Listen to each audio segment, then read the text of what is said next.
आता कसं आहे, दोन विश्वनाथ मधले एक विश्वनाथ म्हणजे विश्वनाथ विलास पाटील उर्फ हमू त्यांना म्हटलं जातं, जास्ती त्या नावाने ओळखलं जातं. ते माझे मिस्टरच आहेत.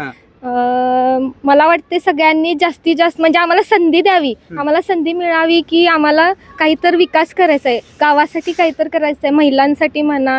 म्हणजे काही कामे अशीच पडल्यात म्हणजे जे येतात म्हणजे असंच आश्वासने देतात की हे करतो ते करतो, तसं नाही. आम्हाला एक संधी द्या, म्हणजे एक संधी द्या जेणेकरून आम्ही 100% तुमचे काहीही अडचणी असू देत, काहीही प्रॉब्लेम असू देत, महिलांचे म्हणा काहीही म्हणा, कधीही या, एक संधी द्या आम्हाला, भरपूर मतांनी विजय करून द्या. आम्ही 100% सगळे तुमचे प्रयत्न जे काही होईल ते तुमच्या गरजा काही असतील सगळं पूर्ण करू. काय वाटते मग जनता यावेळी तुमच्या सोबत राहील का?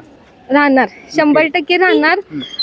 म्हणजे आमचं विश्वास आहे, म्हणजे आम्ही त्यांना जरी त्या म्हणजे आम्हाला साथ देणार त्यावेळी आम्ही त्यांना 100% सांगू की आम्ही, तुम्ही जरी आता आम्हाला साथ दिली तरी अशीच पुढे साथ आमची तुम्हाला राहील, म्हणजे तुमचं काहीही असू दे त्याच्यासाठी.